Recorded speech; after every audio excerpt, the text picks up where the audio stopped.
والصلاة والسلام على من لا نبي بعده. أما بعد فأعوذ بالله من الشيطان الرجيم. بسم الله الرحمن الرحيم. عصر حاضر ملک الموت ہے تیرا جس نے، عصر حاضر ملک الموت ہے تیرا جس نے قبض کی روح تیری دیکھ تجھے فکر معاش. مدرسے نے تیری آنکھوں سے چھپایا جن کو، مدرسے نے تیری آنکھوں سے چھپایا جن کو، خلوت کو بیاباں میں وہ اسرار ہیں فاش. میرے محترم ساتھی کرام اور میرے حقیقی ساتھیوں، السلام علیکم. میں آج کی نشست میں مدرسہ کے حوالے سے اپنے ٹوٹے پھوٹے خیالات اور جذبات آپ کے سامنے پیش کرنا چاہتا ہوں. لوگوں کا عام خیال یہ ہے کہ مدرسہ ایک مخصوص چار دیواری کا نام ہے، مدرسہ شاندار عمارت کا نام ہے، مدرسہ پرسکون ہاسٹل اور پرکشش درسگاہوں کا نام ہے، اور اسی لیے وہ سمجھتے ہیں کہ اگر مدرسہ کی عمارت کو گرا دیا جائے تو مدرسہ ختم ہو جائے گا. لیکن میں اس خیال کی پرزور تردید کرتا ہوں. مدرسہ سنگ و خشت کے ڈھیر کا نام نہیں ہے، مدرسہ فلک بوش عمارت کا نام نہیں ہے، مدرسہ مزین اور مکیف کمروں کا نام نہیں ہے. اگر ایسا ہوتا تو ہم اس کی گود کو اولین مکتب اور مدرسہ نہ کہہ سکتے، جہاں بچہ شعور کی آنکھیں کھولتا ہے اور زندگی کے ابتدائی آداب سیکھتا ہے. اگر ایسا ہوتا تو ہم دیوبند میں واقع انار کا درخت کے سائے کو مدرسہ نہ کہہ سکتے، جہاں محمود نامی استاد نے محمود نامی شاگرد کو تعلیم دے کر ہزاروں مدرسوں کی بنیاد رکھی تھی. اگر ایسا ہوتا تو ہم اس سادہ سے چبودرے کو مدرسہ نہ کہہ سکتے، جہاں بیٹھ کر تعلیم حاصل کرنے والوں کو اصحاب صفہ کے نام سے یاد کیا جاتا ہے. تو پھر آپ مجھ سے پوچھ سکتے ہیں کہ اگر ان چیزوں کا نام مدرسہ نہیں تو پھر مدرسہ کیا ہے؟ تو میں عرض کرتا ہوں کہ مدرسہ وہ ہے جہاں انسان کو انسان بننے کی تعلیم دی جاتی ہے، جہاں انسان کو زندگی گزارنے کا ڈھنگ سکھایا جاتا ہے، جہاں علم کی شمع اس کے سینے میں روشن کی جاتی ہے، جہاں اسے اعلیٰ اخلاق اور زندگی کے آداب سکھائے جاتے ہیں. اگر یہ مقاصد ماں کی گود میں حاصل ہوں تو مدرسہ ہے، خس و خشاک سے بنے ہوئے جھونپڑے میں حاصل ہوں تو مدرسہ ہے، مسجد کے اجرے میں حاصل ہوں تو مدرسہ ہے، صحرا کے سناٹے میں حاصل ہوں تو مدرسہ ہے، شہر کے ہنگاموں میں حاصل ہوں تو مدرسہ ہے. اور اگر یہ مقاصد ان شاندار عمارتوں میں حاصل نہ ہو تو مدرسہ نہیں ہے، دھوکہ ہے، فریب ہے، سنو ہے، ریاکاری ہے، جھوٹ کی نمائش ہے. للہ حقائق کو نہ جھٹلائیے گا، سمجھنے کی کوشش کیجیے گا، ناراض نہ ہو جائیے گا. آج ہماری یونیورسٹیوں کی عمارتیں میلوں میں پھیلی ہوئی ہیں، اسی عریض اسکول اور کالج ہیں، ہر آسائش مہیا کی گئی ہے، ہر سہولت دی گئی ہے. لیکن آج ہماری یونیورسٹیوں کالجوں اور مکاتب کی کوک باندھ ہو گئی ہے. وہاں سے زمانے کا رخ بدلنے والے، انقلابی ریسرچ کا حق ادا کرنے والے محققین، انسانیت کا درد رکھنے والے لیڈر، دین کی طرف رکھنے والے مسلمان اور اخلاق کا جھنڈا بلند کرنے والے انسان پیدا نہیں ہو رہے. بلکہ میں کس زبان سے کہوں، کس حوصلے سے کہوں کہ یہاں سے فلموں کے ایکٹر، ہیروئن کے تاجر، جھوٹے وعدے کرنے والے سیاستدان، خون کے پیاسے قاتل اور حرص و ہوس کے پجاری پیدا ہو رہے ہیں. میرے دوستو، جب تک تعلیم و تعلم کا صحیح جذبہ پیدا نہیں ہوگا، جب تک ہماری سوچ کا رخ تبدیل نہیں ہوگا، اس وقت تک یہ ظاہری ٹھاٹ بات کسی کام نہیں آئے گی.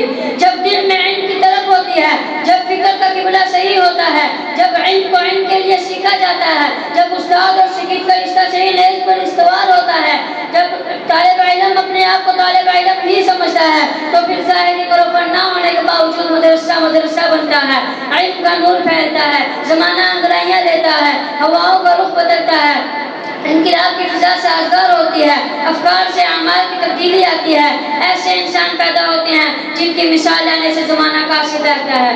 اپنے عظیم نبی کی اس بے مثال درسگاہ کو یاد کیجیے جس کی کوئی شاندار عمارت نہ تھی، ظاہری کروپن نہ تھا، لیکن اس درسگاہ کی تعلیم یافتہ مقدس جماعت پر ایک نظر ڈالیں تو آپ ان کے علمی اور عملی کمالات کو رنگا رنگی دیکھ کر دنگ رہ جائیں گے کہ ایک طرف ابوبکر صدیق رضی اللہ تعالیٰ عنہ، عمر فاروق رضی اللہ تعالیٰ عنہ، عثمان بن عفان رضی اللہ تعالیٰ عنہ، علی المرتضیٰ رضی اللہ تعالیٰ عنہ ہیں جو دنیا کے جہاں گاہ اور ملکوں کے فرمانروا تھے جنہوں نے مشرق سے مغرب تک اور افریقہ سے انڈیا تک ایسی کامیاب حکومت کی جو بڑے سے بڑے حکمران کی سیاست کو منسوخ کرتے تھے.